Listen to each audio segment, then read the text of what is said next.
आइए आज हम बात करते हैं लिपिड लोअरिंग एजेंट की। ठीक है, तो देखिए लिपिड लोअरिंग एजेंट, देखिए यहाँ पे सारा इतना सारा डिस्क्रिप्शन दिया गया है, तो यहाँ हम छोड़ के ये पूरा जब ये बात करेंगे पूरा मैकेनिज्म, हमारा वही टारगेट होता है ना कि हमको मैकेनिज्म समझ में आ जाए, तो हमको दवा याद करना और उसका इफेक्ट सारा हमको याद करना आसान हो जाता है। ठीक है, तो ये थ्योरी पढ़ के हमको इतना समझ में नहीं आएगा, लेकिन हमको ये चीज़ समझ में आ जाती है तो याद होता है। इसी वजह से हमारा हमेशा फोकस होता है कि जो ये डायग्राम है, जो चार्ट है, इसको हम क्लियर कर दें। तो देखिए यहाँ पे हम लिपिड लोअरिंग एजेंट में यहाँ पे हम इसी को क्लियर कर रहे हैं। ठीक है, तो देखिए लिपिड लोअरिंग एजेंट में हम आपको सजेस्ट करेंगे कि एक बार आप हमारी वो वाली वीडियो आप जरूर देखें। आप टाइप करिएगा lipid transport by doctor Aqib, आप यूट्यूब पे सर्च करिएगा, डायरेक्ट आप वहाँ पहुँच जाएंगे। ठीक है, तो lipid transport by doctor Aqib वहाँ पे देखिएगा, क्योंकि वो बायोकेमिस्ट्री में आप जाके उसमें प्लेलिस्ट से भी आप देख सकते हैं। तो बायोकेमिस्ट्री में हम वहाँ पे बात किए तो वही यहाँ पे है, और वहाँ पे फिजियोलॉजी पूरी बताई गई है डिटेल में, और यहाँ पे हम शॉर्ट में बताएंगे फिजियोलॉजी। ठीक है, तो शॉर्ट में फिजियोलॉजी बताएंगे, उतना ही बताएंगे जितना यहाँ पे रिलीवेंट होगा, और सारी हम ड्रग्स बताएंगे।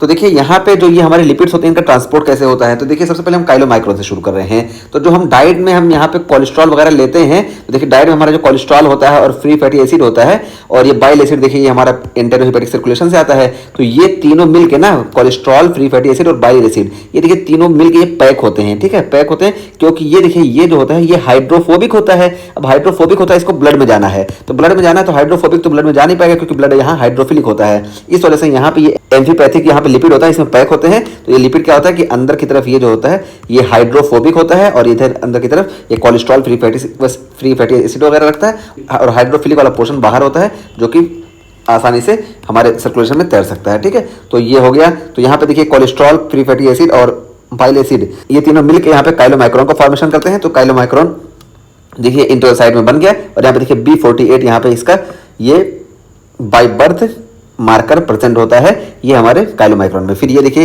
ये लिम्फेटिक में जाता है, लिम्फेटिक के थ्रू फिर ये ब्लड सर्कुलेशन में आता है, हम बताए हैं ना, ये पीछे आप देखिएगा, तो लिम्फेटिक से होके आता है, तो लिम्फेटिक से होके आता है। और देखिए इसको अभी हमें यहाँ पे देखिए सिर्फ B48 प्रेजेंट है ना, इस वजह से इसको हम नेसेंट काइलोमाइक्रोन बोलते हैं। ठीक है, देखिए यहाँ पे नेसेंट काइलोमाइक्रोन आ गया। अब यहाँ पे देखिए नेसेंट काइलोमाइक्रोन पे यहाँ पे HDL वर्क करता है। ठीक है, तो हमको मालूम है कि आपको इतना समझ में आना चाहिए कि HDL कहाँ से आता है, अभी हम यहाँ पे बता भी देंगे। ठीक है, तो HDL देखिए यहाँ पे काम करता है, और इस HDL के पास ApoE और ApoC2 प्रेजेंट होता है। ठीक है, तो ApoE और ApoC2 ये HDL इस नेसेंट काइलोमाइक्रोन को डोनेट कर देता है, जिसकी वजह से यहाँ पे देखिए अब यहाँ पे ApoB48 पहले से प्रेजेंट था, ApoC2 भी प्रेजेंट हो गया, ApoE भी प्रेजेंट हो गया। तो ये अब ये मैच्योर काइलोमाइक्रोन का फॉर्मेशन हो गया। ठीक है, ये मैच्योर काइलोमाइक्रोन का फॉर्मेशन हुआ।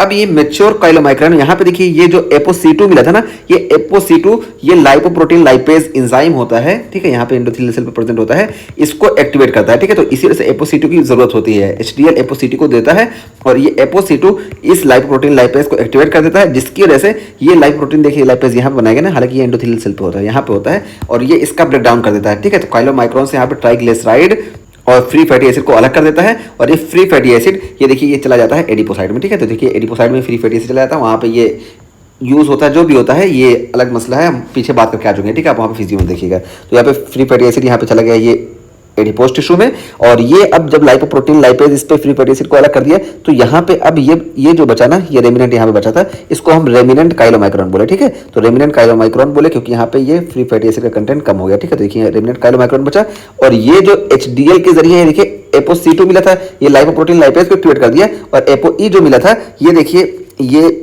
लीवर पे यहाँ पे रिसेप्टर प्रेजेंट होते हैं ApoE2 के, तो इस ApoE के जरिए ये जाके यहाँ पे लीवर बाइंड करता है। तो देखिए ApoE के रिसेप्टर यहाँ प्रेजेंट होते हैं, तो ApoE के रिसेप्टर से बाइंड करके और यहाँ पे रिसेप्टर मीडिएटेड एंडोसाइटोसिस होती है। ठीक है, तो देखिए काइलोमाइक्रोन यहाँ से आ गया, और यहाँ पे देखिए ट्राइग्लिसराइड, क्योंकि फ्री फैटी एसिड इधर चला गया था, और ट्राइग्लिसराइड देखिए यहाँ पे आ गया। ठीक है, तो ट्राइग्लिसराइड आ गया, और इसमें कोलेस्ट्रॉल भी कंपोनेंट था। ठीक है, देखिए कोलेस्ट्रॉल का जो कंपोनेंट था, ये कोलेस्ट्रॉल यहाँ आ गया, और देखिए कोलेस्ट्रॉल यहाँ आ गया। ठीक है, अभी हम बताते हैं, ये हो गया कोलेस्ट्रॉल। देखिए यहाँ काइलोमाइक्रोन यहाँ से देखिए हमारे GIT से किस तरीके से ये लीवर तक का सफर किया। ठीक है, तो काइलोमाइक्रोन के फॉर्म में आया और यहाँ पे चला आया, और ये देखिए कोलेस्ट्रॉल यहाँ पे अवेलेबल हो गया। और उसके बाद फिर हम बात करते हैं VLDL की। तो VLDL देखिए, अभी हम काइलोमाइक्रोन की बात किए, VLDL देखिए ये कोलेस्ट्रॉल का ही इस्तेमाल करता है, हमारे लीवर में जो कोलेस्ट्रॉल होता है उसका इस्तेमाल करके ये VLDL का फॉर्मेशन होता है। ठीक है, तो ट्राइग्लिसराइड यहाँ से आता है, कोलेस्ट्रॉल यहाँ से आता है, तो ये दोनों मिलकर VLDL का फॉर्मेशन करते हैं।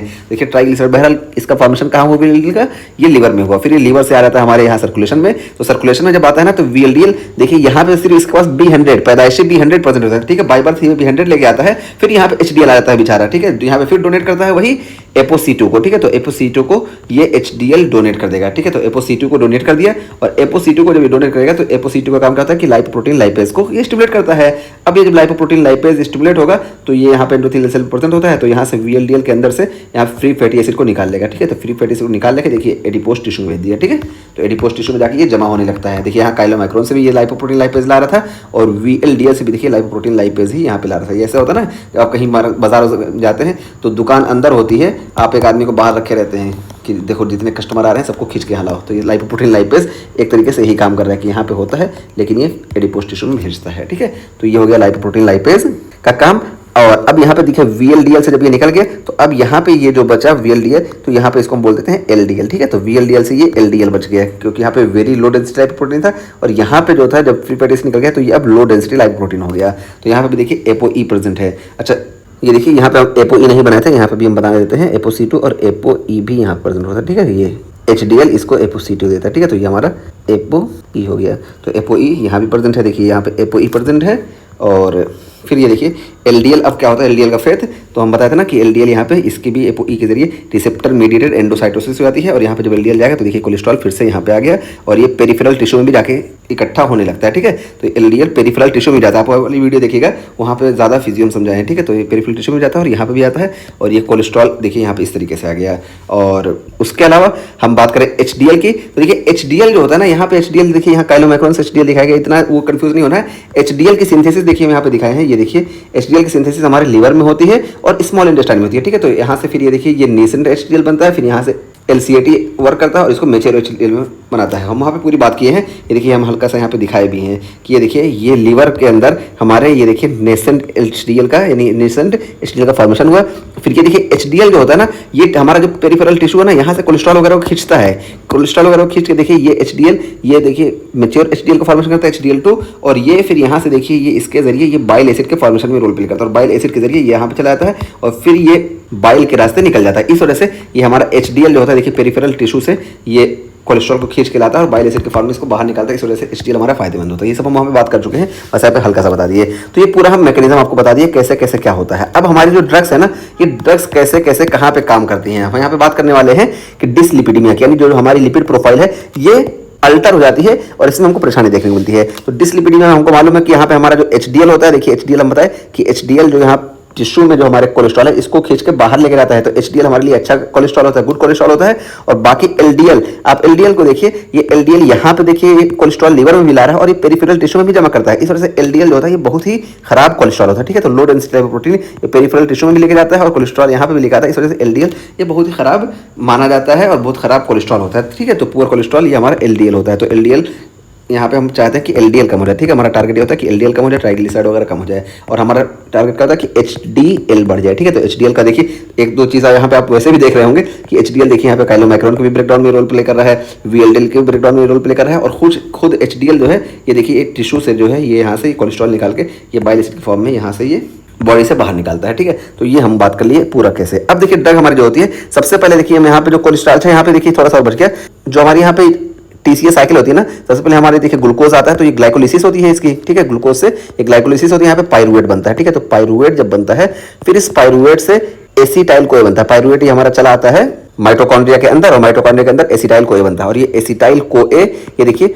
फिर ये चला आता है लिवर में, ठीक है। तो लिवर में एसिटाइल कोए ये देखिए ये HMG कोए में कन्वर्ट होता है, और HMG कोए ये देखिए यहाँ पे एंजाइम वर्क करता है जिसको हम बोलते हैं HMG कोए रिडक्टेज, ठीक है। तो HMG कोए रिडक्टेज इस HMG कोए को कन्वर्ट कर देता है मेवालोनेट में, ठीक है। तो मेवालोनेट और मेवालोनेट से इवेंचुअली ये कोलेस्ट्रॉल का फॉर्मेशन होता है। तो ये कोलेस्ट्रॉल कहाँ कहाँ से आता है, देखिए यहाँ से देखिए डाइट से काइलोमाइक्रोन की शक्ल में आया, यहाँ से देखिए VLDL से आया, और उसके अलावा देखिए यहाँ पे हमारा देखिए डाइट से जो हमारा कुछ भी है ग्लाइकोलिसिस के पाथवे से भी हमारा एसिटाइल फॉर्म में ये कोलेस्ट्रॉल यहाँ पे आया है, ठीक है। तो ये हो गया, और HDL से भी कोलेस्ट्रॉल हमारा था, तो कोलेस्ट्रॉल हमारा यहाँ आ गया। अब ये कोलेस्ट्रॉल जरूरी भी होता है, ठीक है। तो कोलेस्ट्रॉल बहुत सारे हार्मोन जैसे हमारे एस्ट्रोजन है, ठीक है, जितने भी स्टेरॉइड हमारे हार्मोन है सारे कोलेस्ट्रॉल से बनते हैं, इस वजह से कोलेस्ट्रॉल हमारी बॉडी में होना जरूरी है, ठीक है। लेकिन एक हर चीज़ की लिमिट अच्छी लगती है, लिमिट ज़्यादा होता है तो वो होता है। तो हमारा मकसद क्या होता है कि कोलेस्ट्रॉल ज़्यादा हो गया है, इस कोलेस्ट्रॉल को कम कर दें। जब कोलेस्ट्रॉल को कम कर देंगे तो जितना हमारी बॉडी में यूटिलाइज वाला कोलेस्ट्रॉल इसेंशियल मिलेगा, जो एक्स्ट्रा होगा वो खत्म हो जाएगा, ठीक है। तो ये कोलेस्ट्रॉल एकदम से जीरो करना हमारा मकसद नहीं होता है, क्योंकि अगर एकदम से जीरो कर देंगे तो सारे स्टेरॉइड हार्मोन खत्म हो जाएंगे, ठीक है, रुक जाएंगे तो ये बिल्कुल पॉसिबल ही नहीं है लाइफ। तो हम जीरो नहीं करते हैं बल्कि कोलेस्ट्रॉल को हम कम करते हैं, ठीक है। तो कोलेस्ट्रॉल को हम कम करना चाहते हैं, तो ये चीज़ हो गई। कोलेस्ट्रॉल को हमको कम करना होता है, कैसे कम करते हैं? तो देखिए यहाँ पे जो हमारा HMG को रिडक्टेज है ना, सबसे पहला टारगेट हमारा होता है कि इस HMG को रिडक्टेज को हम इनहिबिट कर दें। और इस HMG को रिडक्टेज को इनहिबिट करने के लिए यहाँ पे हम स्टैटिन का इस्तेमाल करते हैं, ठीक है। तो देखिए स्टैटिन ये ड्रग ऑफ चॉइस होती है एथेरोस्क्लेरोटिक कार्डियोवैस्कुलर डिजीज की, और इसी तरीके से ये टाइप 2 हाइपर लाइपोप्रोटीनीमिया की भी ड्रग ऑफ चॉइस होती है। तो देखिए सबसे ज्यादा हम इसी स्टैटिन का ही इस्तेमाल करते हैं। तो फर्स्ट लाइन जो हमारी ड्रग होती है समझो ये स्टैटिन ही होती है, ये HMG को रिडक्टेज को इनहिबिट कर देती है। जब इसको इनहिबिट कर देगी तो देखिए इधर से कोलेस्ट्रॉल नहीं आएगा, इधर से जब कोलेस्ट्रॉल नहीं आएगा, लेकिन कोलेस्ट्रॉल की जरूरत है हमारी बॉडी को, ठीक है। हमारी बॉडी को डिफरेंट हार्मोन बनाना कोलेस्ट्रॉल की जरूरत है। तो ये देखिए अब क्या करेंगे कि यहाँ से LDL का ज्यादा इस्तेमाल करेंगे, LDL का ज्यादा इस्तेमाल करेंगे तो हमारी बॉडी में LDL, जिसको हम बताए ना कि ये LDL पेरिफेरल टिश्यू में जाएगा, ज्यादा होगा तो इधर जाएगा, और जब ज्यादा नहीं होगा यहाँ पे जब ज्यादा जरूरत पड़ती रहेगी तो ज्यादा LDL इधर आती रहेगा। तो इस वजह से LDL हमारी बॉडी में कम हो जाएगा कोलेस्ट्रॉल सिंथेसिस इनहिबिटर के उससे, ठीक है। तो स्टैटिन इस तरीके से यहाँ पे ये कम कराती है। तो देखिए हम बताएं स्टैटिन कैसे क्या करती है। देखिए LDL को बहुत कम कर देती है, क्यों? क्योंकि यहाँ से देखिए कोलेस्ट्रॉल आ नहीं रहा है, अब सिर्फ इधर से LDL आता है तो LDL कम हो जाता है। और VLDL को भी ये कम करती है, बढ़ाती नहीं बल्कि ये कम करती है, ठीक है। तो यहाँ पे इसको आप करेक्ट कर लीजिए, ये कम करती है, VLDL को भी कम करती है और ट्राइग्लिसराइड को भी ये कम करती है, ठीक है। ट्राइग्लिसराइड इन तीनों को ये कम करती है। तो मैं बिल्कुल समझ में हमारे आ रहा है कि LDL को देखिए जब इधर से कोलेस्ट्रॉल नहीं है तो ज्यादा से ज्यादा LDL यूटिलाइज होगा, इस वजह से LDL को कम करेगी। और VLDL देखिए VLDL जो है ये कम इसलिए होंगे क्योंकि कोलेस्ट्रॉल जो है ये जो दूसरे पाथवे हैं इमरजेंसी पाथवे उसमें कोलेस्ट्रॉल जाएगा, इस वजह से हमारा VLDL भी कम होगा और ट्राइग्लिसराइड भी हमारा कम होगा, क्योंकि ये जो है इधर से कोलेस्ट्रॉल आ नहीं रहा है और यहाँ पे जो ट्राइग्लिसराइड वगैरह थे ये जाएंगे अब जो इंपॉर्टेंट फंक्शन है उसके लिए, ठीक है। तो ट्राइग्लिसराइड भी कम होगा। और यहाँ पे देखिए HDL और लाइपोप्रोटीन A ये दो इंपॉर्टेंट चीज इंक्रीज होगी, ठीक है। तो ये देखिए HDL ये इंक्रीज हो जाएगा, क्योंकि जब इधर से नहीं आ रहा है तो HDL बेचारा हमेशा हमदर्दी दिखाता है, जब इधर से नहीं आएगा तो HDL कहेगा चलो हम ही आके काम करते हैं, तो HDL यहाँ पे इंक्रीज होता है, ठीक है। तो यहाँ पे स्लाइटली LDH में इंक्रीजमेंट देखने को मिलता है और लाइपोप्रोटीन A इंक्रीज होता है, तो हमको ये लाइपोप्रोटीन A भी याद रखना है, ठीक है। तो ये इस तरीके से हमारे कोलेस्ट्रॉल सिंथेसिस इनहिबिटर ओवरऑल काम करते हैं। और यहाँ पे देखिए हम बताया कि स्टैटिन में इतने सारे टाइप्स होती है, ठीक है, और होती है, ये इंपॉर्टेंट है। और यहाँ पे देखिए सबसे इंपॉर्टेंट चीज क्या है कि जो हमारी रोसुवास्टैटिन है ना, रोसुवास्टैटिन जो होती है ये सबसे लॉन्ग एक्टिंग होती है और इसी वजह से स्टैटिन में सबसे पहले हम इसको प्रीफर करते हैं, ठीक है। तो रोसुवास्टैटिन को ही प्रीफर करते हैं और सबसे ज्यादा इन सब में भी ना सबसे ज्यादा LDH को कम करने वाली यही है, ठीक है। तो देखिए ये सब LDH को कम करते हैं, लेकिन इन सब में भी सबसे कम LDH को ये हमारी रोसुवास्टैटिन होती है। तो रोसुवास्टैटिन को इसीलिए हम सबसे ज्यादा इस्तेमाल करते हैं और ये भी लॉन्ग एक्टिंग है। और एक चीज और हम बताएं कि जितनी सारी है ना ये सारी हमारी मेटाबोलाइज होती है CYP450 से, ठीक है। तो CYP450 से मेटाबोलाइज होती है। इस वजह से अगर हम प्रोटीएज इनहिबिटर देते हैं ना तो प्रोटीएज इनहिबिटर में ये CYP450 ब्लॉक हो जाएगा, इस वजह से सबकी यहाँ पे टॉक्सिसिटी का चांस बढ़ जाता है, ठीक है। तो यहाँ पे सबकी टॉक्सिसिटी का चांस बढ़ जाएगा। इस वजह से इस केस में हम यहाँ पे ये देखिए ये जो हमारी प्राइस्टैटिन है, ये प्राइस्टैटिन जो होती है यही एक्सेप्शन होती है, ठीक है। तो ये प्राइस्टैटिन जो होती है ये CYP450 से मेटाबोलाइज नहीं होती है। इसी वजह से जब हम प्रोटीएज इनहिबिटर देते हैं ना तो यहाँ पे हमारी ड्रग ऑफ चॉइस जो होती है ये प्राइस्टैटिन हो जाती है, ठीक है। तो प्राइस्टैटिन हमारी drug of choice normal condition में ही होती है। नॉर्मल कंडीशन में हम अक्सर जो होता है ये रोसुवास्टैटिन को इस्तेमाल करते हैं, ठीक है, क्योंकि लॉन्ग एक्टिंग होती है। लेकिन अगर हम प्रोटीएज इनहिबिटर का इस्तेमाल करें तो यहाँ पे हमारी ये प्राइस्टैटिन ड्रग ऑफ चॉइस हो जाती है, ठीक है। तो ये चीज हो गई। और ये देखिए स्टैटिन जो होती है ये ड्रग ऑफ चॉइस होती है एथेरोस्क्लेरोटिक कार्डियोवैस्कुलर डिजीज में और टाइप 2 हाइपर लाइपोप्रोटीनीमिया में, हम शुरू में आपको बता के आ चुके हैं, ठीक है। तो ये चीज हो गई। और यहाँ पे एक और ड्रग होती है जिसका हम बताएं ये पिटिवास्टैटिन। तो देखिए पिटिवास्टैटिन ये इस रोसुवास्टैटिन के ही मुकाबले में होती है, ठीक है। इसकी भी हाफ लाइफ ज्यादा होती है, लेकिन ये क्या है कि सीलिंग इफेक्ट दिखाती है। हालांकि ये मोस्ट इंपॉर्टेंट भी होती है, हाँ देखिए मोस्ट इंपॉर्टेंट भी होती है, लेकिन ये सीलिंग इफेक्ट दिखाती है। यानी जैसे आप बात करें रोसुवास्टैटिन की तो आप डोज बढ़ाएंगे तो इसका इफेक्ट भी बढ़ जाएगा, डोज बढ़ाएंगे इफेक्ट बढ़ेगा। लेकिन ये पिटिवास्टैटिन जो है यहाँ पे आप डोज बढ़ाएंगे ना इसका इफेक्ट बढ़ेगा, डोज बढ़ाएंगे अब इफेक्ट नहीं बढ़ेगा। तो यहाँ पे ऐसे जैसे छत आता है ना सीलिंग की तरह, सीलिंग इफेक्ट, यानी आप एक लिमिटेड अमाउंट में इसका इफेक्ट बढ़ेगा फिर उसके बाद इफेक्ट इसका बढ़ना बंद हो जाएगा, ठीक है। तो ये हो गया हमारा पिटिवास्टैटिन के बारे में। तो हम पूरे स्टैटिन के बारे में ओवरऑल बता दिए, ठीक। तो स्टैटिन के बाद आइए हम बात करते हैं अब PCSK9 इनहिबिटर की। तो देखिए PCSK9 इनहिबिटर क्या होती है। तो देखिए PCSK9 इनहिबिटर यहाँ पे देखिए ये LDL के जो रिसेप्टर है ना इसको जो होते हैं ये ब्लॉक कर देती हैं, ठीक है। तो PCSK9 इनहिबिटर जो होती है ये LDL के रिसेप्टर को ब्लॉक कर देंगे।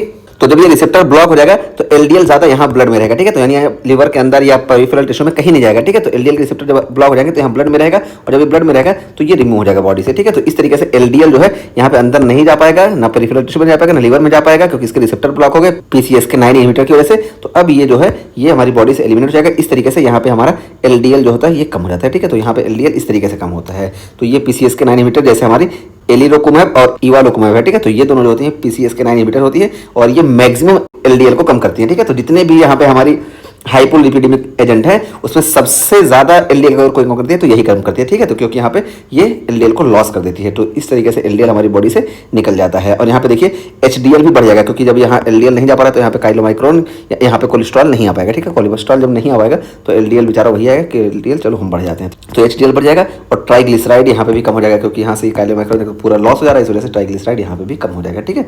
तो ये हो गया। और ये देखिए PCSK9 इनहिबिटर यहाँ पे हम अकेले नहीं इस्तेमाल करते हैं, एड ऑन ड्रग की तरह इस्तेमाल करते हैं, ठीक है। तो किसी दूसरी ड्रग के साथ और खासतौर से स्टेटिन या किसी और के साथ हम मिला के इस्तेमाल करते हैं, तो ये एड ऑन इस्तेमाल करते हैं PCSK9 इनहिबिटर।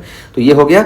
और उसका फिर हम नियासिन की बात करें तो देखिए नियासिन जो होती है ये यहाँ पे देखिए हार्मोन सेंसिटिव लाइपेज यहाँ एडिपोसाइड में प्रेजेंट होता है, ठीक है। एडिपोसाइड में हार्मोन सेंसिटिव लाइपेज प्रेजेंट होता है, इसी को इनहिबिट कर देती है। और जब इसको ये इनहिबिट कर देती है तो यहाँ क्या होता है कि यहाँ से फ्री फैटी एसिड जो यहाँ पे रिलीज होकर आना था, ये फ्री फैटी एसिड नहीं आता है। तो फ्री फैटी एसिड और ग्लिसरॉल, ठीक है, फ्री फैटी एसिड, ग्लिसरॉल और कोलेस्ट्रॉल सब यहाँ पे अब कुछ नहीं आएगा। और जब यहाँ पे कुछ नहीं आएगा तो यहाँ पे कोलेस्ट्रॉल की कमी हो जाएगी, ठीक है। तो यहाँ पे देखिए कोलेस्ट्रॉल की कमी हो जाएगी, इस वजह से VLDL का फॉर्मेशन कम हो जाएगा, ठीक है। तो देखिए VLDL का फॉर्मेशन कम हो जाएगा, और जब VLDL का फॉर्मेशन कम होगा तो VLDL से देखिए LDL बनता है, तो LDL भी कम हो जाएगा, ठीक है। तो इस तरीके से ये नियासिन जो होती है ये देखिए ये HDL को बढ़ा देती है, क्योंकि ये VLDL कम हो गया। अब VLDL जब कम होगा तो HDL जाहिर सी बात है HDL खुद बढ़ेगा, ताकि यहाँ पे कोलेस्ट्रॉल प्रॉपर अमाउंट में आ जाए। तो कोलेस्ट्रॉल को देखने के लिए यहाँ पे HDL बढ़ जाएगा, और LDL देखिए LDL कम हो जाएगा, क्योंकि VLDL कम हो रहा है तो LDL भी कम हो जाएगा, तो LDL भी कम हो जाएगा। और ट्राइएसाइलग्लिसरॉल भी ये भी कम हो जाएगा, ठीक है। ट्राइएसाइलग्लिसरॉल या ट्राइग्लिसराइड ये भी कम हो जाएगा। तो यहाँ पे हम बता दिए ये। और इस नियासिन का इस्तेमाल देखिए हम यहाँ पे डिसलिपिडीमिया में करते हैं। तो डिसलिपिडीमिया विद डिक्रीज HDL अगर है तो यहाँ पे हम नियासिन का इस्तेमाल करते हैं, क्योंकि यहाँ पे HDL बढ़ जाता है, ठीक है। तो देखिए HDL यहाँ पे बहुत ज़्यादा बढ़ता है, इस वजह से डिसलिपिडीमिया विद डिक्रीज HDL अगर है तो यहाँ पे हम नियासिन का इस्तेमाल करते हैं। और अच्छा एक चीज़ इंपॉर्टेंट बताएं कि नियासिन का साइड इफेक्ट जो होता है ये फ्लशिंग होता है। तो नियासिन फ्लशिंग कराती है, ठीक है। तो फ्लशिंग क्यों कराती है? क्योंकि यहाँ पे प्रोस्टाग्लैंडिन इंक्रीज होता है, और इस प्रोस्टाग्लैंडिन को इनहिबिट करने के लिए हम यहाँ पे ड्रग ऑफ चॉइस के तौर पर एस्पिरिन का इस्तेमाल करते हैं, ठीक है। तो ये चीज़ हो गई। और उसके अलावा देखिए नियासिन यहाँ पे देखिए कोलेस्ट्रॉल से VLDL के फॉर्मेशन को भी रोक देती है, ठीक है। तो देखिए कोलेस्ट्रॉल मतलब वही है ना, यहाँ पे देखिए कि क्या है कि जब इसका ब्रेकडाउन नहीं होगा तो यहाँ पे जो है कोलेस्ट्रॉल प्रॉपर आ नहीं गया, तो यानी कोलेस्ट्रॉल से VLDL नहीं बनेगा। तो ओवरऑल नियासिन जो है देखिए ये VLDL नहीं बनने देती, VLDL से LDL भी नहीं बनेगा, ठीक है। और इस कोलेस्ट्रॉल को जो है पूरा करने के लिए यहाँ HDL बहुत ज़्यादा बढ़ जाता है, ठीक है। इस वजह से जहाँ पे भी हमको डिसलिपिडीमिया में डिक्रीज HDL देखने को मिलता है वहाँ पे हम नियासिन का इस्तेमाल करते हैं, ठीक है। तो ये हो गया हमारा नियासिन के बारे में। और उसका फिर हम बात करते हैं फाइब्रेट के बारे में। देखिए